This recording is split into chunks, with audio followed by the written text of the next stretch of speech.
make sure it's kosher. Lean on me like Bill Withers until you smell the roses. What's happening, fam? L.A.R. movement still moving. Subscriber died trying. You see the thumbnail, man. Arrogance doesn't make you bulletproof. This is not a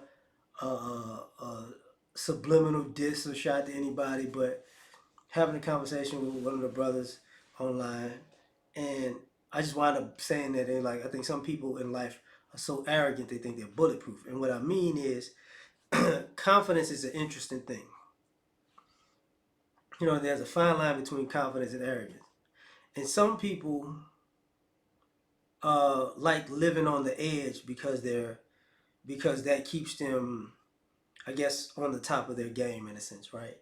So some people do things that a person normally wouldn't do. They cross the line. They cross boundaries. They can be habitual line steppers because they started out confident and now they're becoming arrogant. Like, you know, the I can do anything syndrome. Like I can do whatever I want to do. I'm like that. And not not expecting that there'll be somebody to punch a hole in that theory. And it happens to the best of us and the worst of us, where you might have accomplished some things, you might see yourself a certain way, and others might see you a certain way. But you might run your mouth to the wrong person, or you might cross the line with the wrong person, or you might, try to get over on the wrong person, and then it becomes that's not a good idea. And I remember, got my Broncos hat on. Let's ride. I ain't worn it in a while. It's dusty. But there's a story of Brian Urlacher, Hall of Fame linebacker from the Bears, right? Brian Urlacher and Lance Briggs were hanging out, and they bumped into Boss Rutan. I think it's Boss Rutan. I'll be messing up with names, but he's a famous MMA legend. The kind of guy that would, that could just break you, hit you.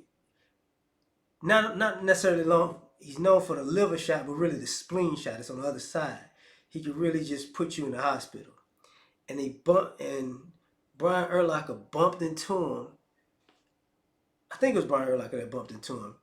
And it's like basically watch where you going, blah, blah, blah. And I think Lance Briggs had to tell him, you remember that guy that you was like, oh my God, he was watching the fighter? It's like, yeah, that's him. And then Brian Urlacher went from to watch where you going to, brother, my bad. You get what I'm saying? So people have to understand that there will be a person that'll really do something to you, and not necessarily even in a violent way. I think sometimes people don't realize, arrogance doesn't mean you're bulletproof. You know, I've seen people outsmart people because of their arrogance. I've seen people, in the sense of they were so arrogant, they thought they got away with so many different things, and that person was just sitting there. They had planned for all of their,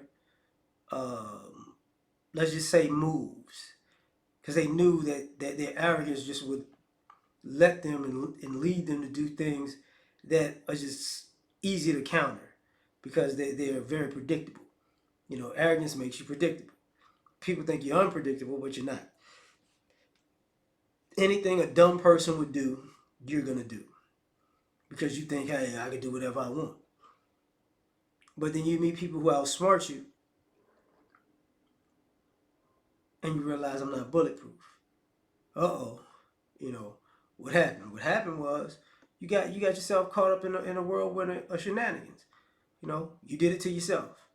Then you have people who are, I like to use the old scene from The Help when the lady told her to eat her. The lady was so arrogant that she was gonna be that way and assume that you could disrespect the person and have that person work for you and feed you at the same time with no recourse. That's stupid. But hey, it was a great scene.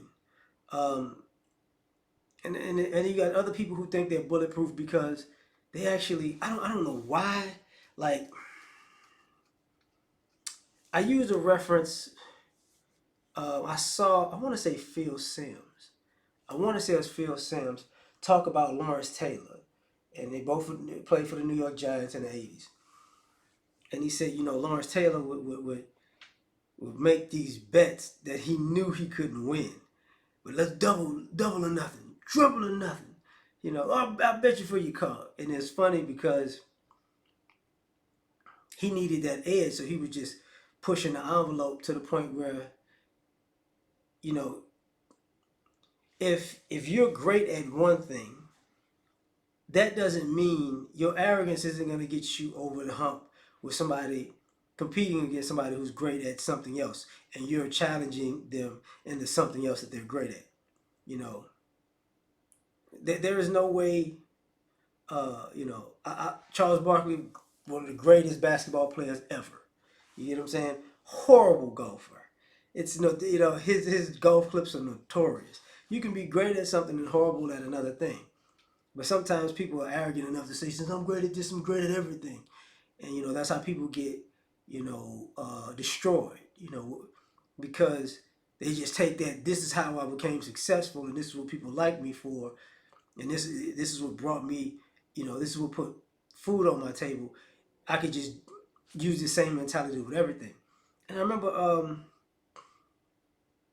I think Mike Tyson was talking about that, and he was talking about how the skills that you need in the fight business, the hurt business, you can't necessarily use those skills in regular society. So it's like you kind of out of place.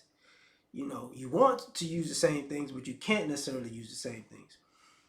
So, that transition is hard for people.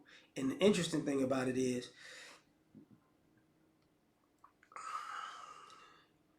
you get in trouble being arrogant enough to try it.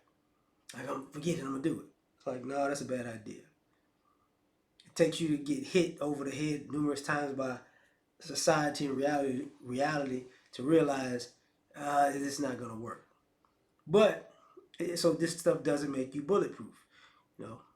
But tell me what you think. Like, share, subscribe, or die trying. Catch you on the next one. Peace.